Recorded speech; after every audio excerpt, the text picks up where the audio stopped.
3 plans. The cheap one looks bare. The expensive one looks luxurious. The middle one looks like the obvious choice. You did not pick the middle one. The page picked it for you. Almost every modern pricing page has a third option that nobody is supposed to buy. It exists to make a different option look reasonable. Economists call it a decoy. It is one of the oldest tricks in modern pricing, and once you can see it, you cannot unsee it. By the end of this video you will know how the decoy works, where it lives, and how to step around it the next time a software company, a movie theater, or a wine list quietly steers your choice. In 2008, the behavioral economist Dan Ariely ran an experiment using a real ad from the Economist magazine. The ad offered 3 subscriptions: a web-only subscription for $59, a print-only subscription for $125, and a print and web subscription, also for $125.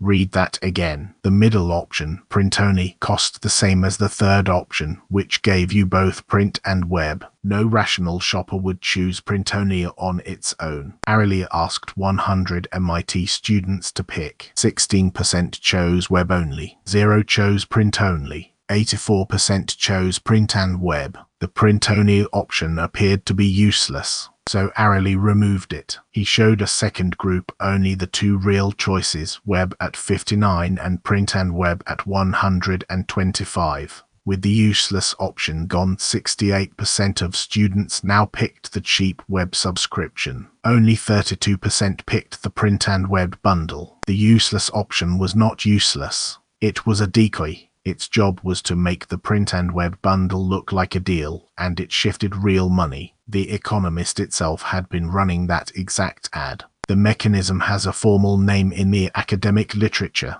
Joel Huber, John Payne, and Christopher Puto published it in 1982 in the Journal of Consumer Research.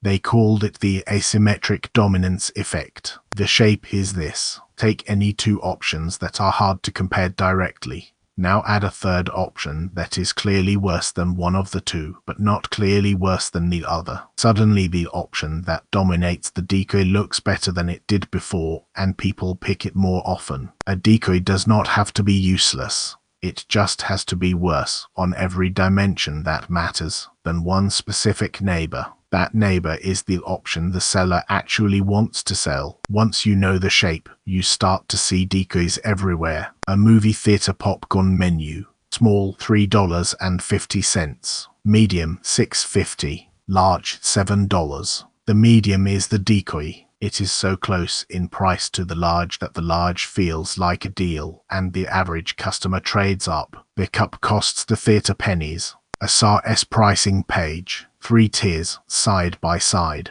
The cheapest is missing one feature you actually need. The most expensive looks corporate and overkill. The middle one, labeled most popular with a contrasting border, is sized to be the obvious answer. The cheap tier is the decoy, not a serious offer. A restaurant wine list. The most expensive bottle on the list is often not there to be ordered. It is there to make the second most expensive bottle feel reasonable. Sommeliers call this the price anchor wine. It earns its keep without ever being uncorked. Apple's iCloud storage page. 50 gigabytes for 99 cents. 200 gigabytes for $2.99. 2 terabytes for $9.99. The 200 gigabyte plan is the workhorse. The 50 gigabyte plan is small enough that millions of users hit the limit in months and trade up. Apple has not commented on the design intent, but the structure is textbook.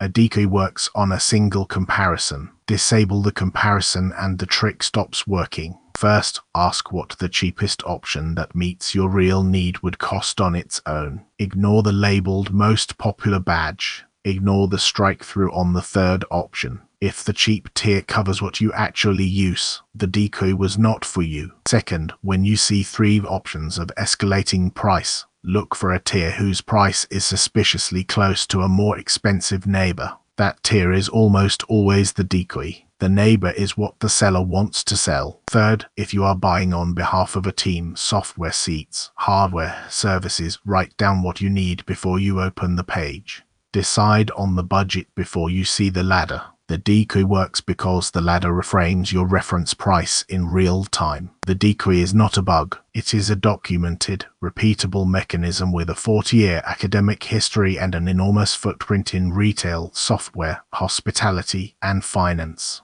Pricing teams at major companies test decoys the way airlines test seat layouts. What it tells you is bigger than any one menu.